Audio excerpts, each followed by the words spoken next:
so I am starting to feel much better. Fuck, is the caption? Okay, it is.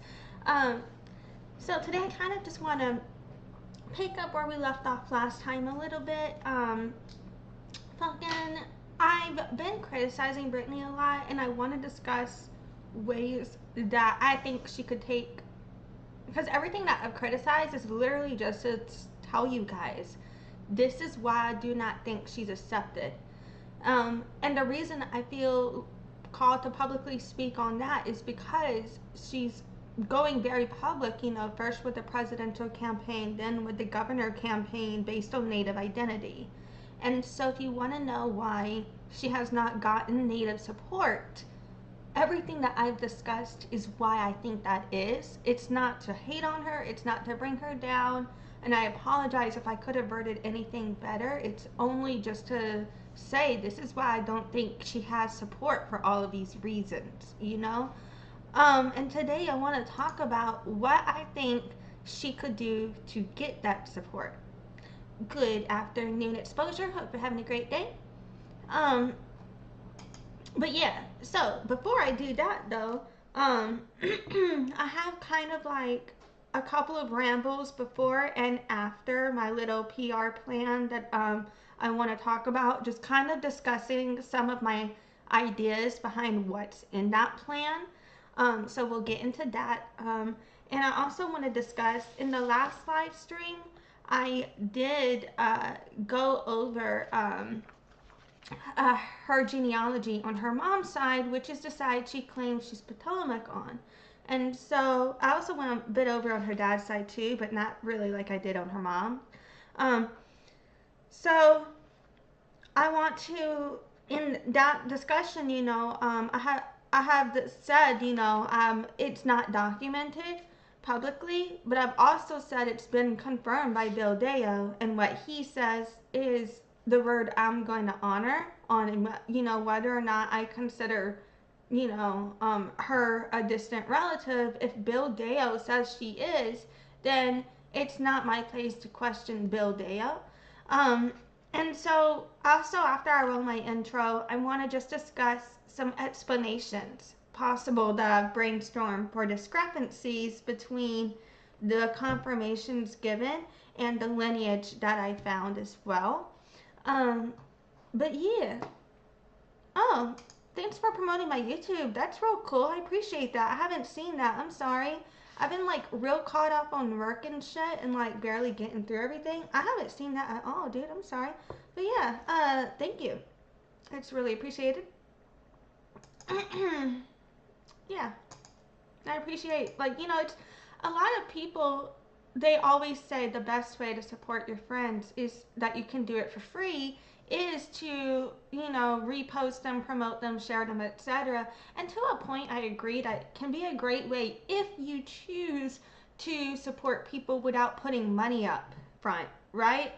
But what a lot of people don't realize is it really is time, energy, and effort and labor to do that for people. And that's why some people get tired of it. They don't be doing that, and it's not because they don't support people. It's because it's labor.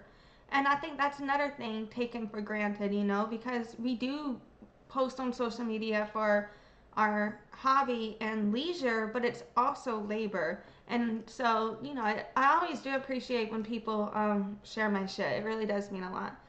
Um, but yeah, fucking exposure said, it literally said that when people get some time, check out YouTube, deserve more followers or something. I forgot exactly what I said. How dare you not remember word for word? I'm just kidding. But yeah, no, it's very much appreciated. Because, you can just like, it's really hard just to, like on TikTok and Instagram, it's much easier, and Facebook, to get some views or following or whatever. But on YouTube, it's, people don't really subscribe to people on YouTube unless they really like a bunch of their videos, typically, is what I've noticed. Like, I've seen on, on TikTok, it's real easy to get a subscriber for me on just one video. One video can get me new subscribers. But for me, it'll take, like, I'll talk to people in my chat sometimes, several times before I then later on get a notification they subscribe. And I'm like, sweet, you know? And there's nothing wrong with that. There's nothing wrong with you choosing what you want to subscribe to, if or when you want to do that. But I just think it's like an interesting thing I've noticed. Like in general, I find it's way harder for you to earn a subscriber on YouTube versus other platforms. And I wonder if part of that is like the way the algorithm is, you know. So because of what I engage with in like certain spaces, my content will go out to people in that space, right? But what I engage with, you know, like for example, even if I'm engaging with indigenous people, like watching Sandy Boucher, I don't know if I'm saying her name right, but it's spelled Sandi, if I remember correctly, Boucher. I may have fucked that spelling up too, so sorry.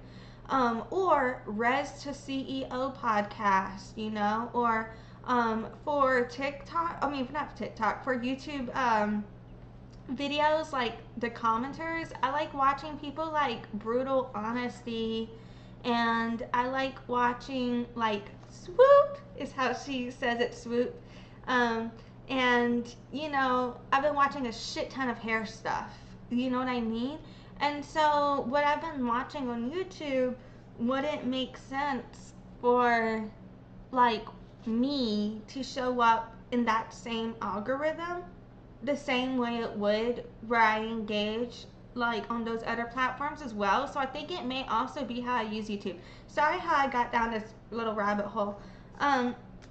But yeah, oh, Exposure said you tried sending it to me, but my account said suspended or something. Yeah, so on TikTok, I got hacked on TikTok, and I literally caught it like the next day, but the person had already sent out like a bunch of these spam messages.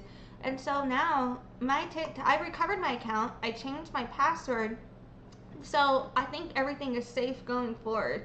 But you know, I can't answer any DMs. Like I'm banned on DMs on TikTok until May. But you know what? Fuck it. That doesn't. At least I didn't lose the account. So yeah, but I can't do DMs on TikTok till May. Apparently, so that sucks for me. But yeah, so I'm gonna actually roll my intro now. I'm gonna start off with the discrepancy on the lineage situation, and then we'll jump right on into the whole PR plan from the beginning to the end to the actual one-page plan. Thank you for joining me today.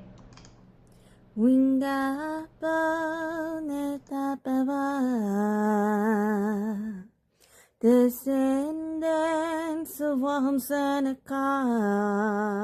Seneca Maca is the name of the Pahatine.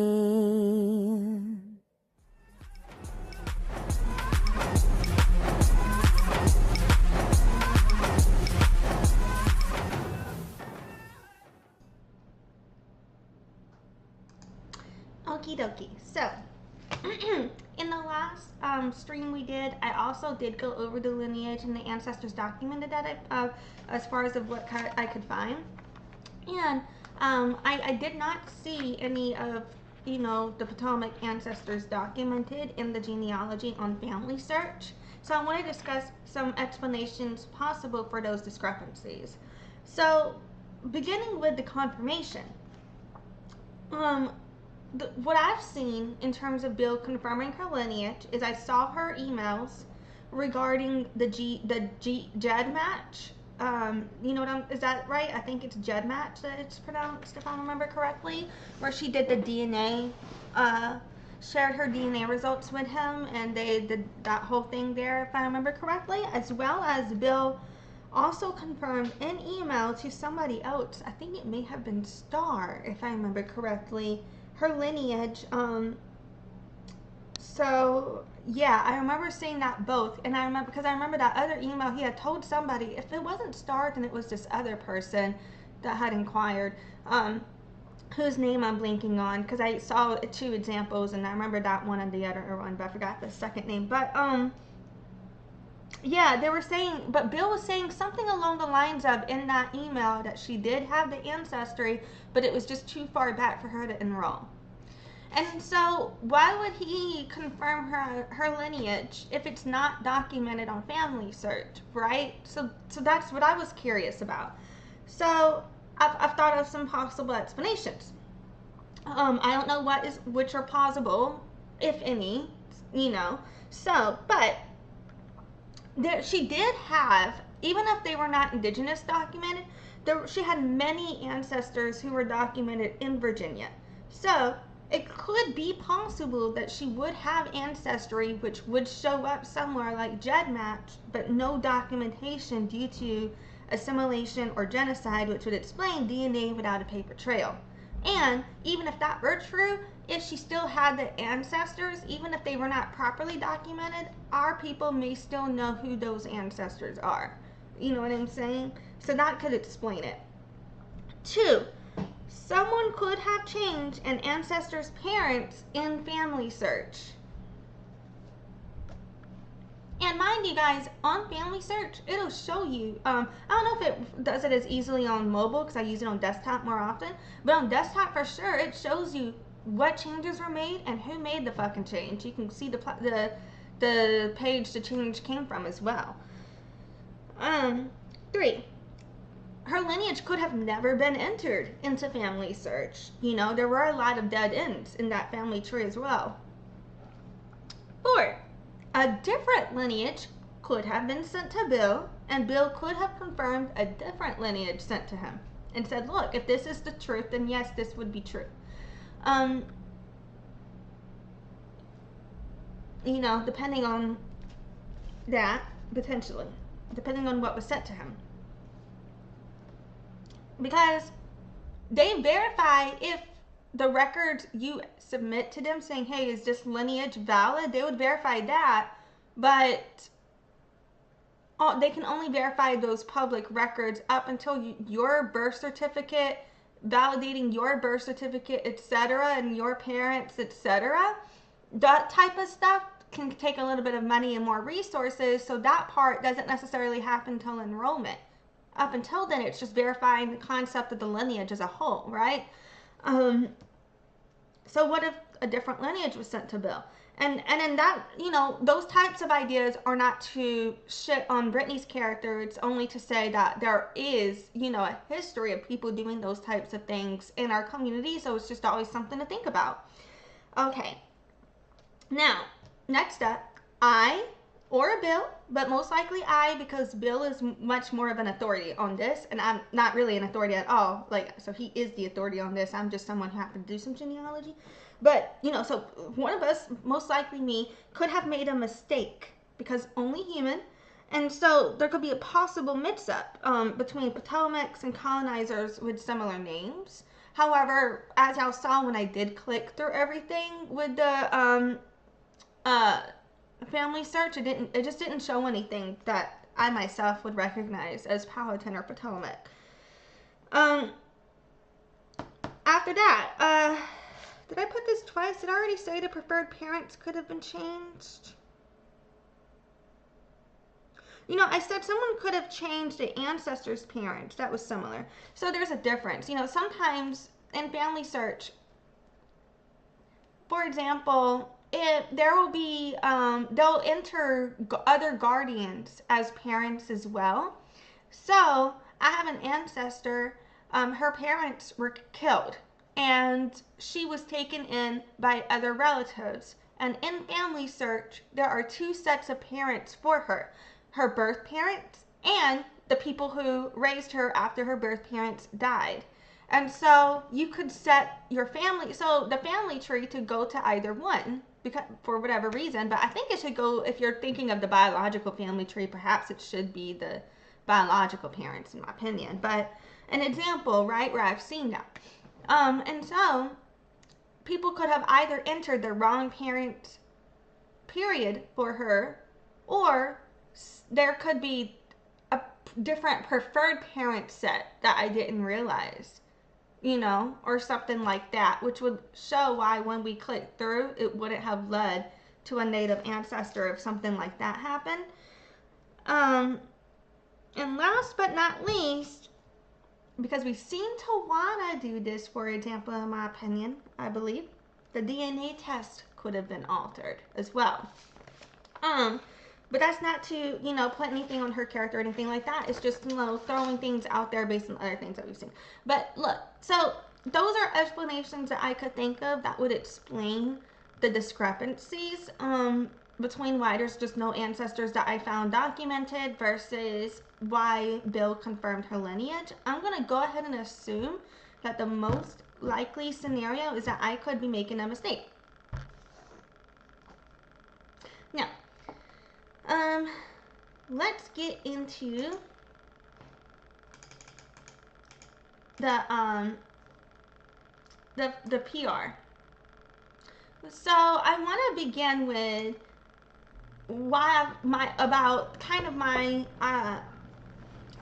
logic going into this plan, and my logic coming out of this plan as well. So my logic going into this plan. Why have I been making public videos on this situation? That's because the situations that I've spoken on are already public. And I have so far kept private and will keep private conversations we've had at this time that don't pertain to anything that isn't already public. Okay? So, why am I airing out Brittany's cultural connection to Palatins in these videos and the lineage connection is documented? Because she has already publicly ran political campaigns on Powhatan identity, representing herself as someone who is claimed by community. I felt it was important to distinguish between having ancestry verified versus community recognition and reconnection through discussing where I believe her to be on that journey based on her own words in media.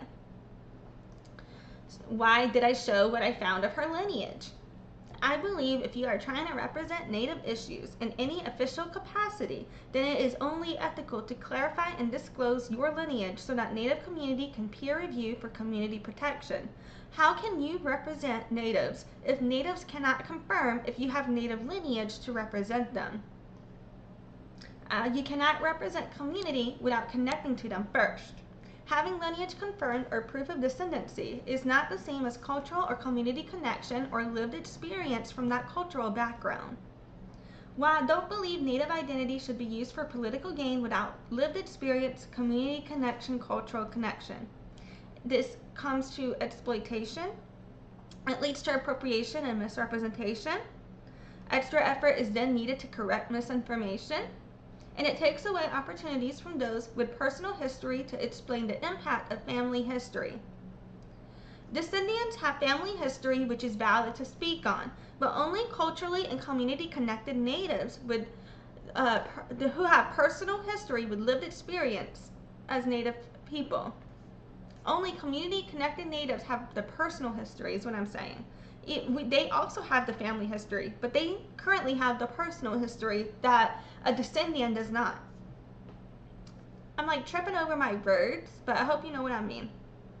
Okay, so by doing the work to reconnect before using Native identity in politics, Brittany could put herself in a position to develop more personal lived experience as a Native woman with cultural and community connection in order to represent those who have given her their blessing. Using Native identity in politics without that work can be perceived as descendantism if you have the lineage, using proximity to white cultural assimilation to appropriate the culture of distant Native ancestry for personal, political, or commercial, which is financial, gain. Or pretendianism if you don't have the lineage out for other contexts.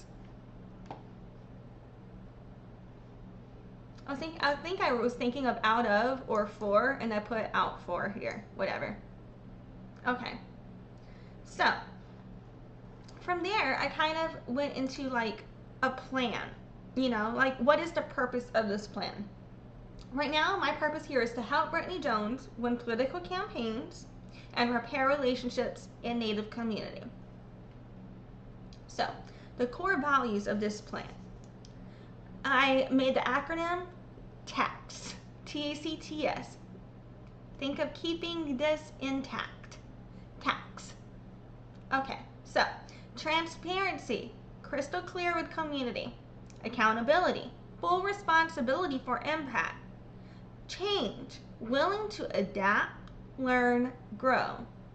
Time, take time to respond and get help.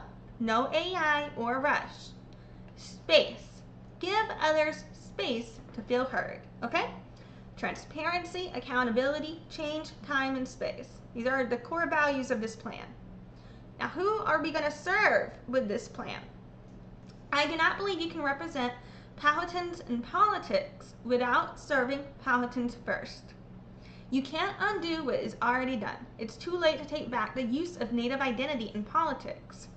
If you haven't worked in your own tribal community, I do not believe you are qualified to lead other tribal communities.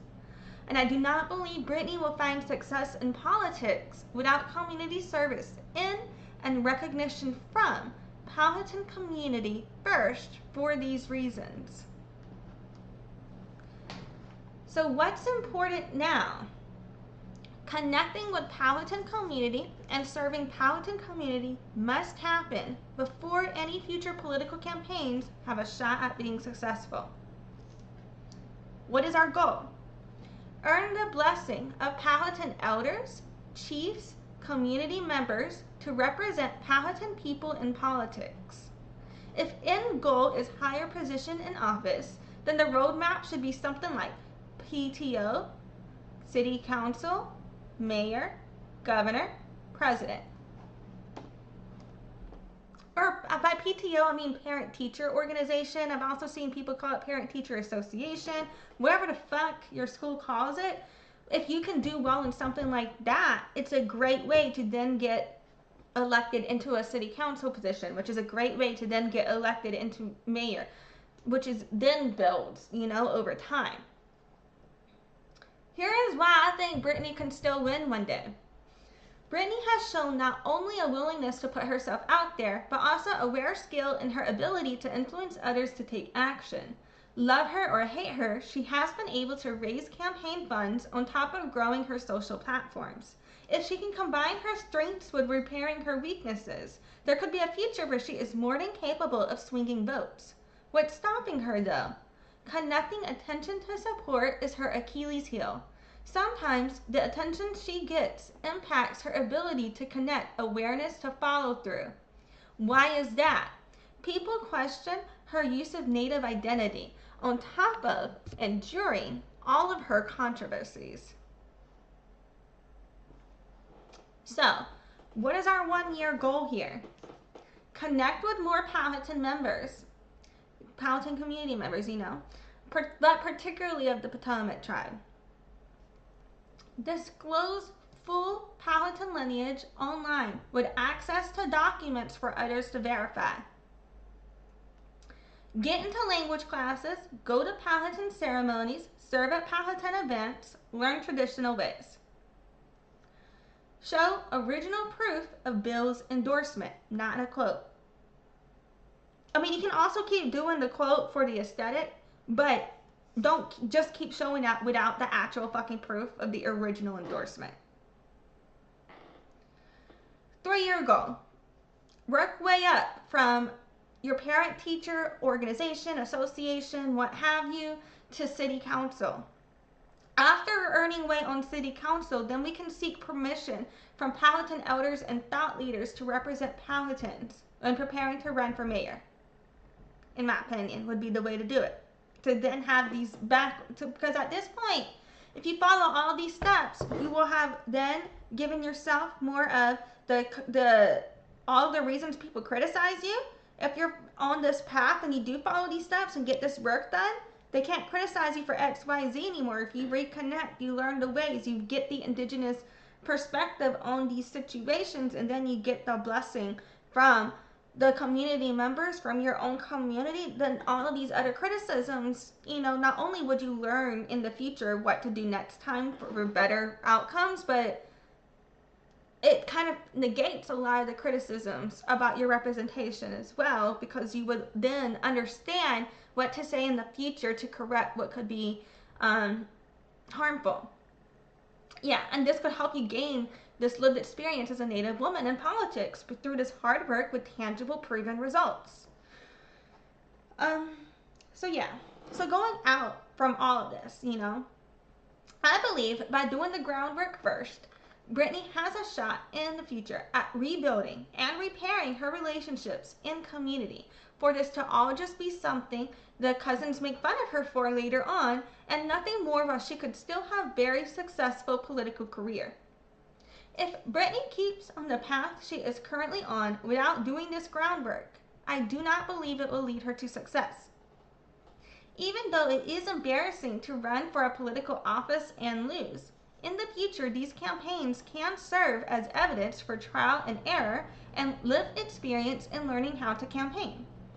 However, I think if the discrepancies are not cleared up, then over time the controversies will lead to more and more people questioning her native identity, on top of questioning the tribes she claims for allowing her to use tribal identity in her activities.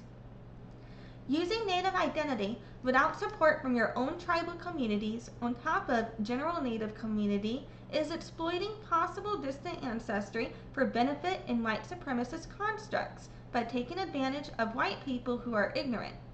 If your political campaign relies on convincing a majority white population to vote for you off of a native identity that you are not connected to, that is a form of exploitation. And I said that because when you look at the population demographics of Oregon, then what you can see here is that Oregon is a predominantly white demographic, approximately 71% white.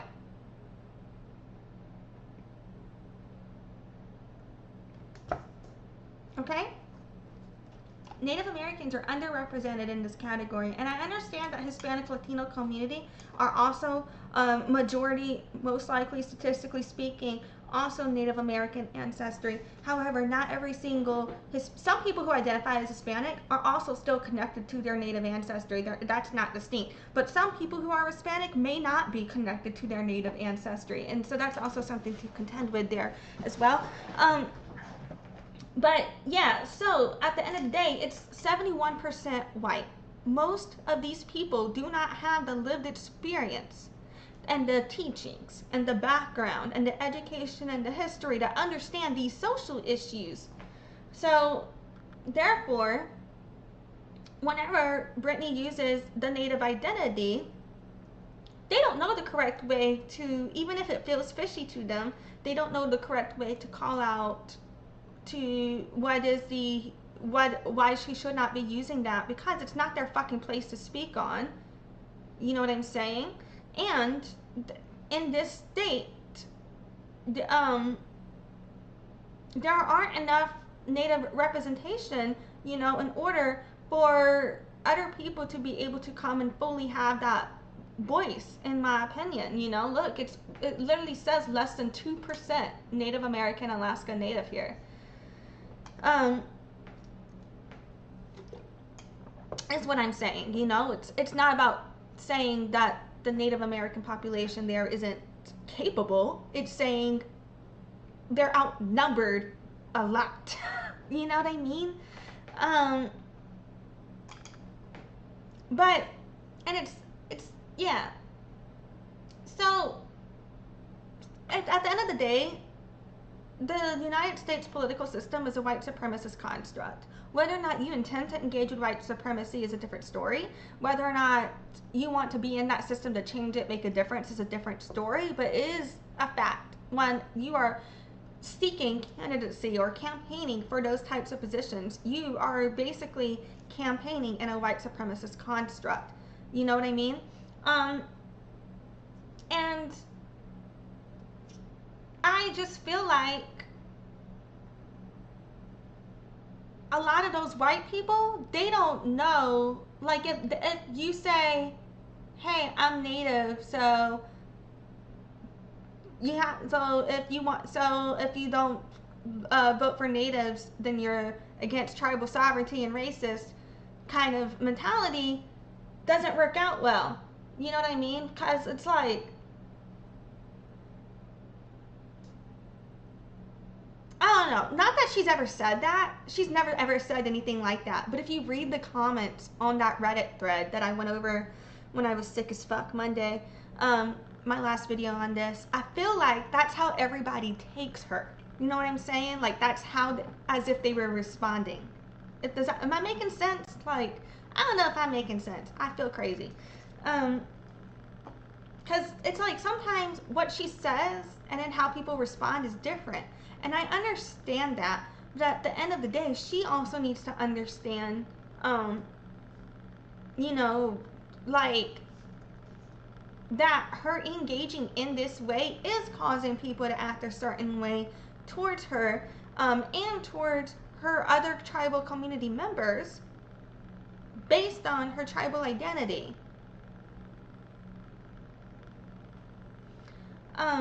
But yeah, if you do not know your language, do not know your history, do not know your ancestors and your lineage, do not know your practices, do not know your food, do not know your regalia, do not know your community members, do not know your events, do not know your ways, do not know your traditional lifestyle, was not raised being native, was not raised knowing your lineage, was not raised in culture, then regardless of your distant heritage, you are not someone who can identify with being indigenous. It takes years, even a lifetime, to properly learn these aspects of indigeneity. It takes peer review from community to confirm if you are qualified to speak officially on a lived experience as a Native person. And there is a big difference, mind you, between being on your own social media platform expressing yourself versus speaking in an official capacity as a political position, in a public figure position, in a way that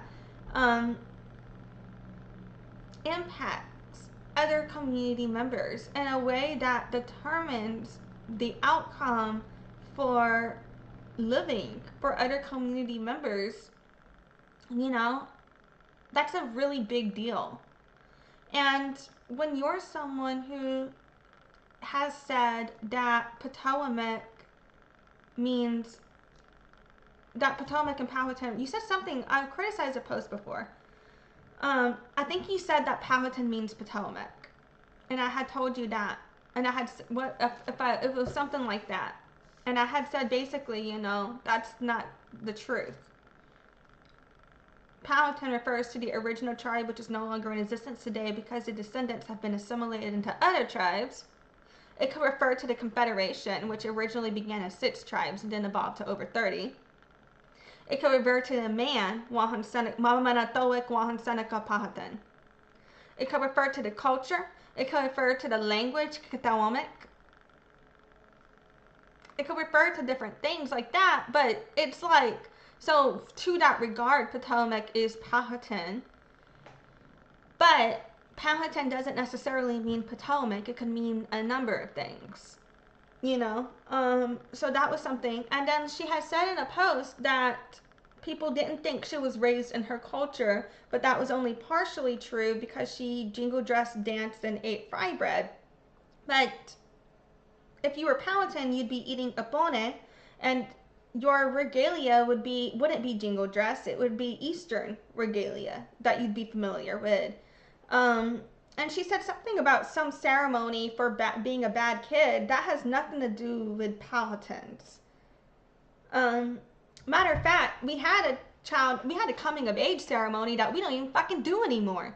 You know what I mean? We don't even do our ceremonies that we used to do for the kids anymore like that, in my opinion, to my knowledge that I'm aware of, unless we're going to bring back Huskanasqua and Huskanos. I don't know if I even said that right. Shit. You know what I mean? And it's like, I'm not someone who, in any official capacity, my words should be taken for history on these things, but I am someone who I think can point you in the right direction to another source where you might get better information on these things. You know what I mean? That's where I see my role as a descendiant, and I think that's the role of all descendiants. It's not to be the history, it's to point you to the history. But yeah, I don't know. But anyway, attempting to speak for Native people with no lived experience on Native issues is disrespectful to every single Native person with actual lived experience. No good will ever come from anything built on harming Natives. Intent is not the same as impact. Descendians may not intend to take away from connected natives by using native identity for benefits meant to help those impacted by racial disparity. But because descendians benefit from white cultural assimilation by definition, and I understand that there are descendians who are not white presenting, so I apologize if you're mixed with something else, and you're still technically a descendant. I don't mean that you yourself may be culturally assimilated into whiteness in that regard, but I do mean that because of the concept of white cultural assimilation being how and why we have descendianism, because people who have other identities have had other opportunities with those identities that natives may not have had because of disparity. That could still be a point, even if it's not your fault if you're not white. You know what I mean? But for those who are white, it's definitely your fault, and fuck you. Or at least it's your ancestors' fault, and you still benefit from it if you're contributing to it. You know what I mean? But you know what I'm saying. But okay, anyway, it's always harmful for a descendant to take resources meant to offer a sense of equity to those who do not have the same benefits in life as a white presenting person who has not had lived experience living as a native person. Native community understands that if you are new to native identity, you are bound to make mistakes, and that is why you are urged to go on your journey privately. But I also believe that's why native community could forgive Brittany if she goes on a better path going forward. However, if she continues on this path, I think perception will change from, oh, she was ignorant, to, oh, she knows better and doesn't care. So that's kind of where I'm at right now. Because it's not about, like saying, oh, if you're a descendant, you're not native enough. It's really not about that. But it's about saying, by definition, if you're a descendant, until you are on a certain level of actual work with your reconnection journey, and I'm talking about labor and work and service in your community, then you don't have the background for all of the reasons that I've been discussing to fully explain things to people in a way that won't cause harm later on. You're not going to be able to represent a community that you've never been a part of. And you can't represent, if you've never been a part of your own tribe, you can't expect to represent other tribes, because each tribe has our own history, and every single person understands their worldview based on their tribe's genocide, their tribe's history, their tribe's spiritual teachings and resources and everything. So you can't then go say, I'm going to engage with other people's tribes and claim that's the same as being connected to my own, when we're not all the same. That's all very different. You need to go connect to your tribe first, so that way you know what is your tribe. You know what I'm saying? And then you understand differences between us. Later on, it helps you process, why don't we think the same, when you understand the differences in our histories. But you won't understand the differences in our histories if you don't know your own.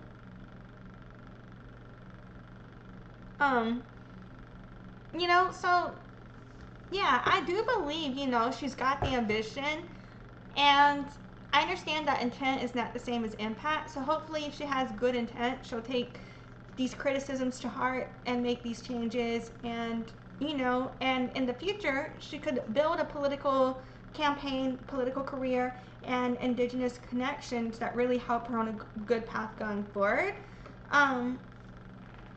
And yeah, that's what I hope to see in the future. Thank you for joining me today as I ramble about, what would it take to, for her to win, and why I don't think she's going to win, given the current context. And again, I'm not going to just keep harping on all of this, I'll try not to cover it again until unless something new comes up, unless I really do think of something that I feel like is important to speak on. But I think I've said what I need to say right now. If something else happens, maybe I'll cover it just to keep on top of it. But I think this is it. I think at this point, I have explained to you guys, you know, what are the reasons people do not like her. What does she have going for her as to how I feel she's been able to keep going this far? Like, why is she doing well? What can she do to mitigate that damage?